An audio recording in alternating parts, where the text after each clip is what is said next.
네, 이달 말 한미 정상회담을 앞두고 미국의 국방차관이 한국이 국방 측면에서 모범이 되고 있다. 국방비 지출을 참 잘하는 그런 나라다. 뭐 이런 얘기를 했습니다. 결국 이게 한미 정상회담에서 이제 결국 국방비 인상 요구를 기정사실화한 거 아니냐.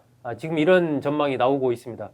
우리나라 현재 국방비 GDP 대비 한 2.3% 정도 쓰고 있는 걸로 알려져 있기 때문에 5%에 맞추려면 현재보다 2배 이상 국방비 지출을 늘려야 되거든요. 그렇다면 이게 지금 뭐 세수 보족 이런 문제 때문에 여러 가지로 우리가 간단치 않은 상황인데 재정 부담이 좀 심상치 않게 되는 거 아니냐 이런 걱정들이 뭐 지금 나올 수밖에 없죠.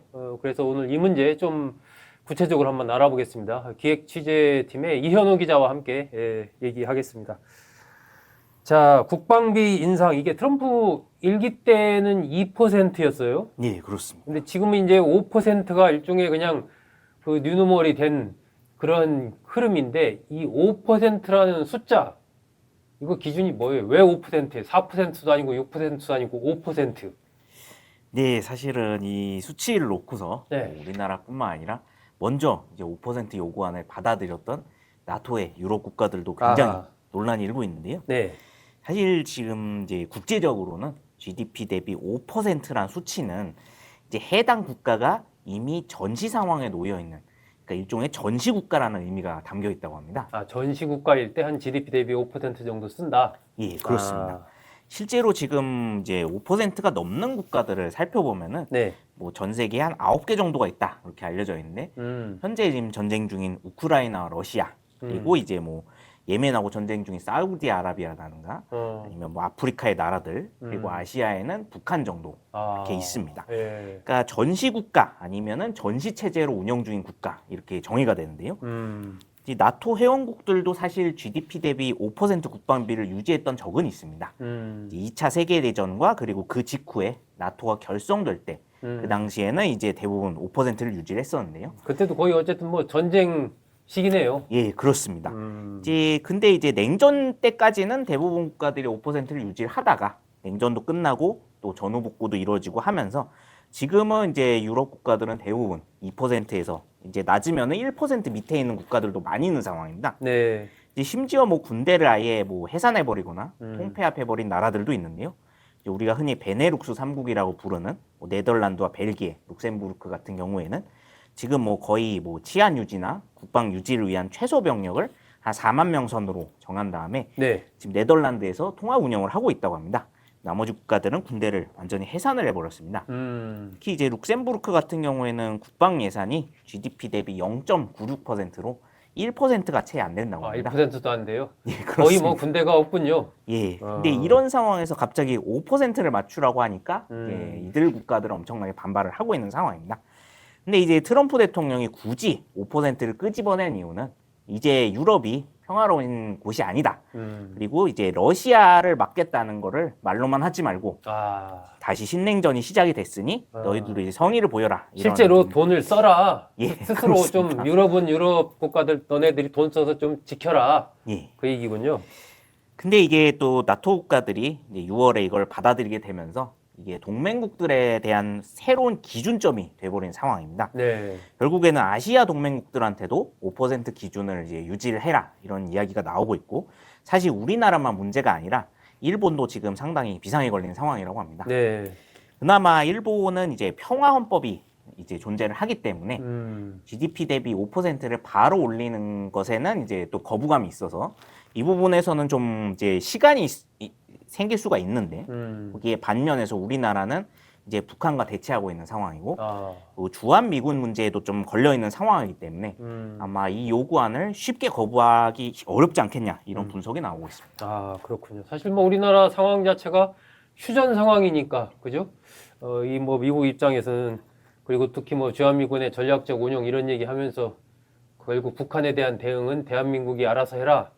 이런 흐름이다 보니까 국방비 인상 요구 더 강하게 나오는 것 같은데 이재명 대통령 고민이 깊을 것 같은데 이게 만약에 5%로 우리가 올린다 미국 요구대로 그렇게 한다면은 현재와 비교해서 얼마나 더 올려야 되는 거예요? 네, 지금 올해 예산으로 따져보면은 네. 지금 우리나라 국방비는 이제 61조 원을 좀 넘는 수준으로 알려져 있고요. 네네. GDP 대비 2.3% 정도인데요. 2.3%. 그럼 2.7%포인트를 더 올려야 된다는 얘기네요? 예, 그렇습니다. 결국에는 뭐 5% 혹은 5%에 가까워지려면은 지금보다 2배 이상 올려야 되는 상황이고, 네. 적어도 뭐 132조 원 이상은 돼야 이제 미국 측에서도 좀 받아들이지 않을까 이런 예상이 나오고 있습니다. 아하. 다만 이제 나토 회원국들도 5% 인상을 하겠다고는 했지만 이제 직접적으로 5%를 모두 올리겠다 이렇게 지금 계산 방식을 내놓은 건 아니었기 때문에 여기에도 좀 이제 계산 방식을 놓고서 논란이 있을 걸로 예상이 되는데요. 사실 나토 국가들은 미국 정부와 약속을 한 게 이제 직접적인 정부 예산으로서 국방비를 올리는 거는 앞으로 10년 내에 3.5%포인트까지 올리겠다. 아, 단계적으로 예, 그렇습니다. 10년 내에 3.5%포인트 올린다. 그리고 나머지 1.5%는 네. 이제 뭐 국방 인프라 투자나 아하. 방산업체 투자 등으로 간접 투자 방식으로 올리겠다 이렇게 약속을 했습니다. 네. 이제 우리도 이 방식을 적용할 수 있다면은 뭐 실제로 바로 국방 예산을 2배까지 올려야 되는 그런 심각한 상황에 놓이진 않을 걸로 예상이 되고 있는데요.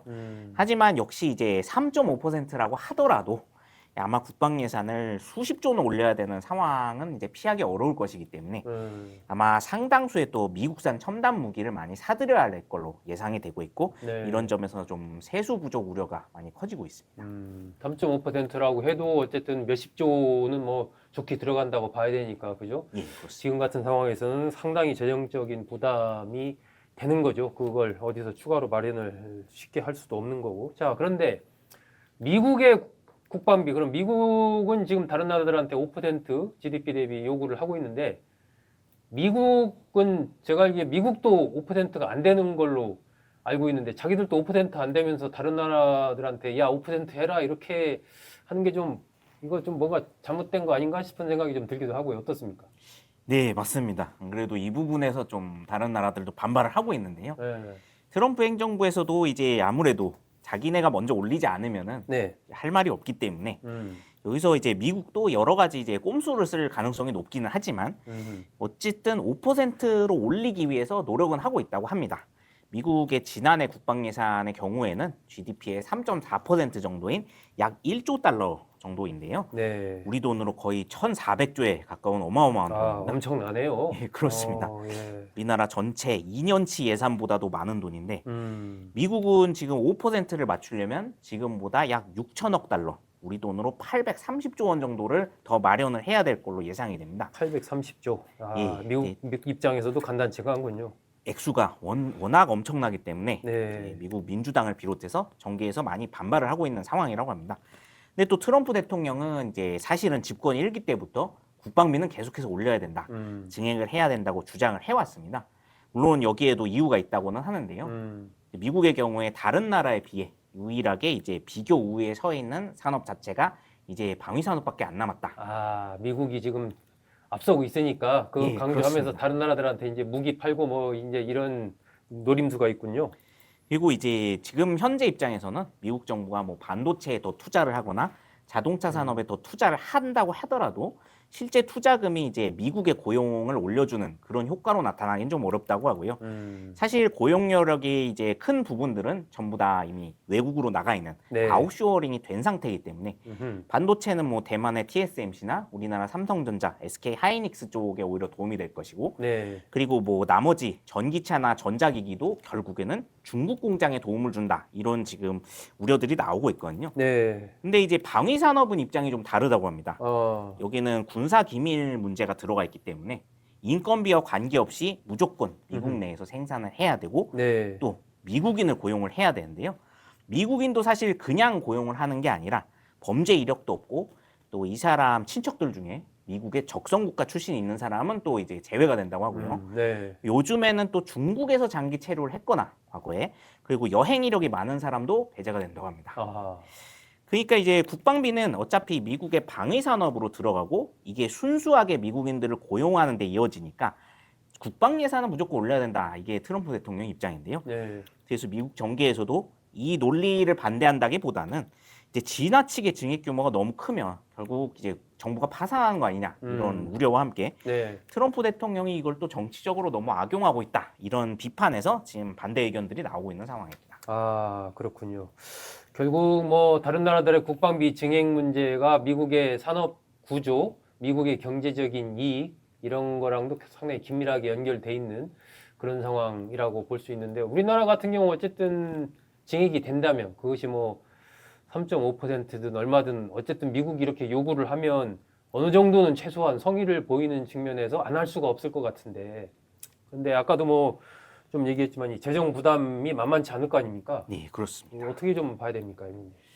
네, 일단 뭐 직접적으로 국방비 증액 문제도 놓여 있고 사실 이 액수에 따라서 또 한미 방위비 분담금 문제도 결부가 될 걸로 예상이 되고 있습니다. 네. 그러면은 어쩔 수 없이 이제 재정적으로 상당한 부담이 생길 수밖에 없고 음. 지난번 관세 협상 못지않게 이제 미국 쪽에 좀 많은 양보를 해야 될 걸로 예상이 되고 있습니다. 네. 그래서 이제 이번 한미 정상회담에서 이걸 어느 정도 잘 풀어 나가느냐에 따라서 액수가 아마 결정되지 않을까 이런 전망이 나오고 있고요. 네. 다만 지금 우리나라의 경우에는 지금 뭐 K 방산이라는 이야기가 나올 정도로 우리나라도 이제 방산 업체들이 미국과 유럽에 이제 신규 수주를 많이 하고 있는 상황입니다. 네.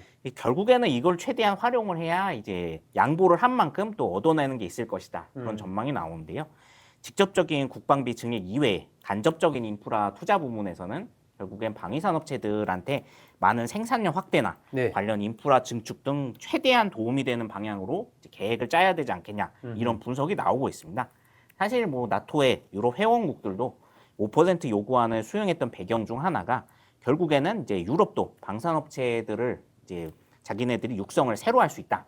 그런 좀 기대감이 있었기 때문에 생각보다 쉽게 받아들였다. 그런 이야기가 나오고 있었는데요. 네. 결국에 미국도 방위비를 크게 늘리게 되면서 또 우리나라와 지금 얼마 전에 관세 협상에서 나온 마스가라는 또 아하. 이제 조선업 문제가 있습니다. 네. 미국이 이제 군함 건조나 보수 분야 협력을 한국에 굉장히 강하게 원하고 있기 때문에 이런 분야에서는 우리가 또 미국하고 오히려 연합을 하면서 뭐 인프라도 갖추고 또 적성 국가가 아닌 나라에서 지금 배수리를 하려면은 지금 한국밖에 없는 상황이기 때문에 이런 부분을 강조를 하면서 이제 아마 협상을 계속 이어나가야 되지 않을까 이런 분석이 나오고 있습니다. 네, 그렇군요. 어쨌든 이 국방비 증액 문제, 이 문제 우리로서도 굉장히 중요한 문제입니다.